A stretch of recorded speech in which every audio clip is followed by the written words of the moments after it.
Craig's stuff. Craig's stuff. Craig's got a lot of stuff. Yeah. Craig's stuff. Craig's stuff. Craig's got a lot of stuff. Hey everybody, and welcome to another episode of Craig's Stuff. My name is Craig, and this is some of my stuff. Today we're taking a look at the amazing Yamaguchi Revoltech Katsuki Bakugo from My Hero Academia. Very excited about this figure. If you had seen previously, I have reviewed both the All Might and the Midoriya from this line, and they're both incredible figures, especially the Midoriya. So obviously I'm very hyped about this boy. They've announced Endeavor, I think, coming out, so I'm really hyped about this line. I'm really hoping they get deep. I want to see some great characters from it. Hopefully they go further than the Figma stuff, because they haven't announced anything past the ones that are already out. So we need some great action figures, and no offense to the McFarlane. Well, actually, I don't like the McFarlane stuff. I just don't. I don't like the McFarlane stuff. Aside from a select few, but the majority I'm not a fan of. So I need these imports to go deep into the line. I need to see my favorite characters in quality action figures. Anyway, we'll take a look at the packaging. It's pretty much the same type of packaging we have seen before with this line. Window front, a lot of stuff going on, very comic booky, a lot of pictures. On the back, you can see all this like comic book style automatopoeia and whatnot. It's just crazy looking. You get so much stuff. All these are showing all the faces and whatnot you can do. So it's really cool. You got artwork on the top. Really cool there. Like it's got the combination there, like the artwork and the figure. So I always like the packaging on these. Oh, look, what is this? Look at that. That's kind of cool. Little drawings. I don't know. That might have been when he designed his suit. Is that what that was? I don't know. Anyway, I think it is time that we pop this sucker open. Alrighty, so here is the figure out of the packaging, but before we talk about him, we have to talk about all these accessories, and good God, we get a ton. These figures, it's honestly overwhelming how much stuff we get with these figures. This is insane. So I guess let's start off over here. At the bottom, we get two automatopoeia pieces. We get a nice boom, clear piece. This is just an effect that will go behind the figure or whatever. And I'm sure you understand. And then, is this backwards? Does that say? Oh, no, it also says boom, I think. I think that's supposed to be, like, vertically, I guess. Sorry. Not going to work with the camera. So you get two of those, which are fantastic, and then you also get, this is the piece that they slide into.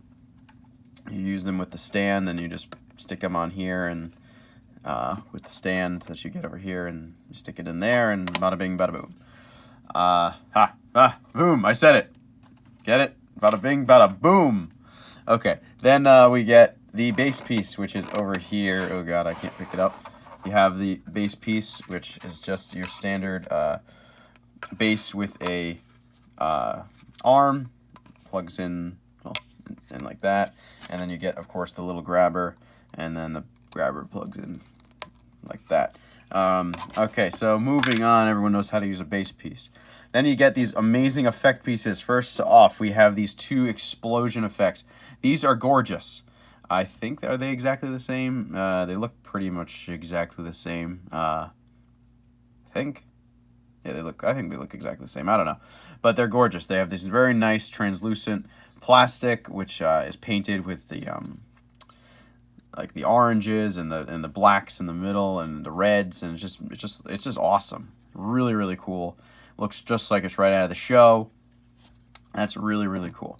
Then you get these other effect pieces. I don't really know what these are. I know they go on his wrists somehow. I don't really understand exactly what's going on with these. I think they're supposed to actually be used. I'm not sure. I think I saw them in the instructions. I don't know.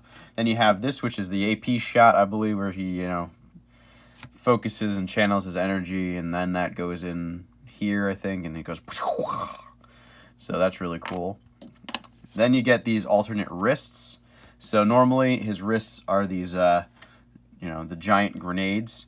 I guess there's an option where he takes off the grenades, he pops them off, and that's what these are. These are different wrists, different option if you want it. Then we also have the back hair piece. Again, another option. So if you wanted him to not have his little wings on his head, you have this hair option piece. You can pop that in the back and do that too. Then you have the alternate grenade, I don't know, handles. These grenade handles. You can see the difference between those and this one. This one is closed. These ones are open. So I don't know. Something to do with him blowing stuff up, I'd imagine. Then you get, I'm assuming they're going to expect the wrists to break because you get 6 alternate little pegs for his wrists. I think that's what these are. Maybe for his neck too. But you get these little alternate pegs. These are, I guess, just backup. This is a pin for, I assume, a grenade of some sort. Maybe he removes the pin somewhere. I don't know. I'll have to figure that out later, but it's a pin. You get that. Then you get 3 alternate faces. You get 1, 2, 3. And then obviously this one's screaming, snarling, and he's kind of frowning in this one. And then you have the one where he's actually, this one he's smiling, which is the generic face. But the coolest thing about these figures is all the eye options. So every single face, you can literally just take the eyes out. Actually, sorry, not every single face. Looks like, oh, these ones are standard. You can't do anything with these. That's kind of lame. So these eyes you can't take out. That's kind of disappointing. But these you can. So you have, this is the this type of face. I think it should work for the other face. You can literally take the eyes out with this piece. This piece is made to pop the eyes out, so you just stick the thing in there. So you can pop the eyes out and put some new eyes in if you wanted, or just have it like that if you so choose. Which is great. You have so many options. They're all looking in different directions. They're different emotions, whatever you want to do. Awesome. Then we have 6 alternate hands. You got 2 blasting hands, 2 open blasting hands, and a couple thumbs up hands, along with your generic closed fists. So this figure, honestly, gives you so many options. You can do so much with this thing. It is literally overwhelming. I don't know where I'm going to start. It's just crazy. There's just so much going on. Anyway, now let's take a closer look at the figure. Alrighty, so I can already tell this figure is going to be a huge pain in the ass to pose. There's just so much articulation here that it's just going to be a pain. I know generally that is the problem with Revoltech, is that there's like so much that it's just hard. But that's the payoff. You get some great articulation, and you know you can get some crazy poses. You just got to put the work in, which is okay, I guess. Anyway, though, overall though, he looks great. It's just really pretty looking figure. Proportions, I think, are pretty good. He's jacked up. I mean, this is Bakugo, definitely from later in the season, which, you know, it's something which is so cool about the show, is that you can really see how the characters are changing throughout the show. It's not just like Naruto Shippuden where, oh, he's just older now, you know what I mean? Like, it's just like they actually grow. You can see them getting, you know, stronger and whatnot, just throughout the show, which is pretty cool. But this is just later Bakugo. He's jacked up. He's big, and it just looks cool. I think they did a great job with sculpting. The paint apps are pretty solid. I think everything looks really clean. X there on his chest looks really clean. His belt looks clean. All the knee pads, the dots there, everything looks really clean. Yeah, they do a great job with these Revoltech figures. I think this really should be like the standard that all the other companies need to get, because these figures are, I think they're about $100, maybe a little bit less. But if like Figma is gonna charge the same price, they need to do the same thing. You get so much stuff with this; it's insane. Mafex, they got to do the same thing. You know, their quality isn't really as up there as these guys, and this is nuts. He looks just gorgeous. Only thing I don't like is this. I think this is kind of crazy. This is really ugly from behind. His knee joints are obviously completely open from the back, and that looks really bad, at least from the back. But you know, you put him in like a nice crazy jumping pose, and all of a sudden he just looks insane.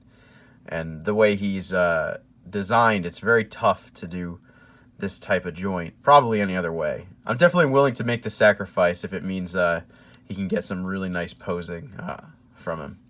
So that's cool. What I found strange about the Revoltechs is that they always have this peg hole in the back. So, but they also come with, so you could use the peg hole for here, but then they also come with the grabber joint. So you have both options instead of using the peg hole. I think my other ones I've been using the peg hole just because I think it's stronger, and that way the figures are held up better. But they give you options. That's what's so great about these figures. Another thing I noticed is that the parts are very loose, just like Revoltech. Not like joints or anything, but like stuff falls off easily. Just from moving around, this falls off very easily. These pieces, you could probably just shake that off. Yeah, you can see it's kind of about to fall off just from shaking. Yeah, this fell off actually right out of the package, so you know that's not good. And then one of these, I think, fell off pretty easily too. These fall off. But that's usually what happens, unfortunately, with Revoltech. So now it's time, I think, we take a look at his articulation. Let's see. All right, then. For the head, we have really, really far up. Look at that. This is insane, because if you have the Figma one, the Figma one doesn't look up at all.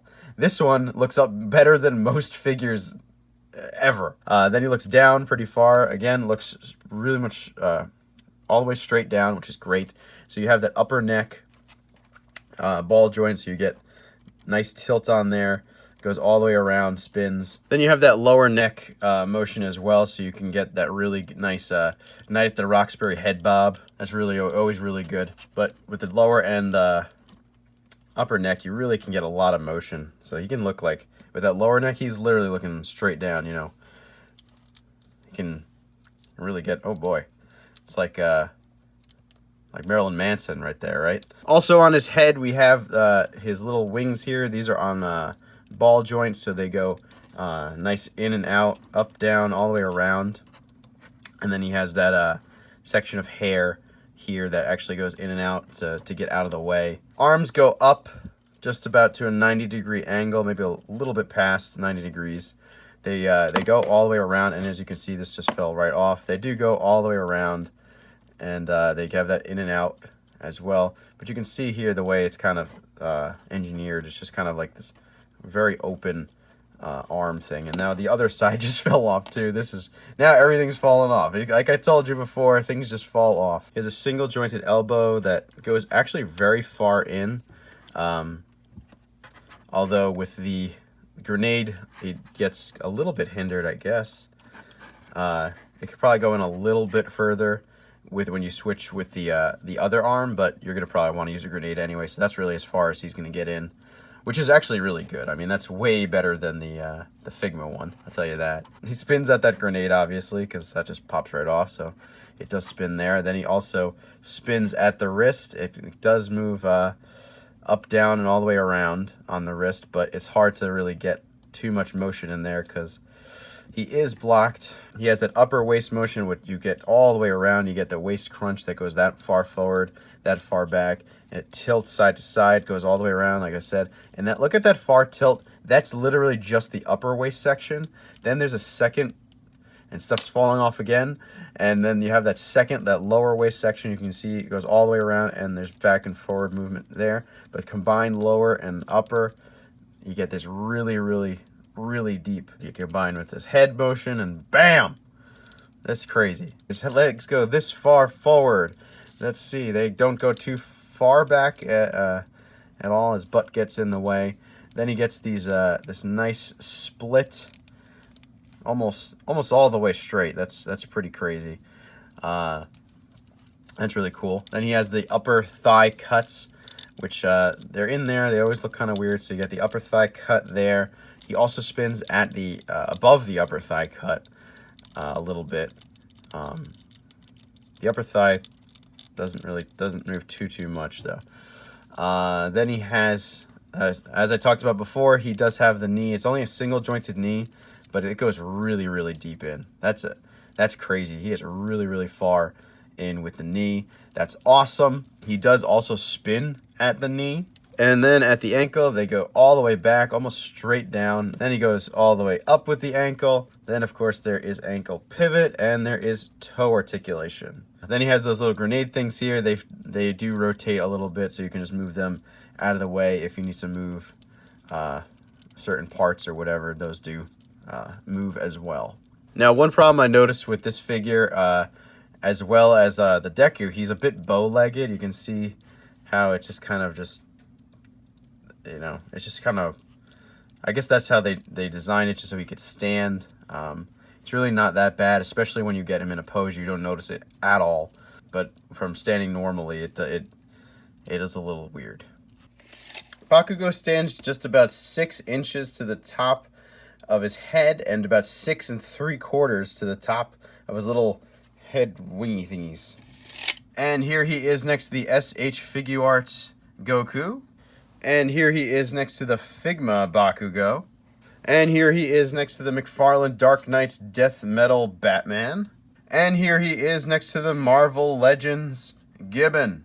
Alrighty then, so overall, I love this figure. It's a blast. It's a pain in the butt to pose. It really, really is. But once it's posed, it looks awesome. I love this guy.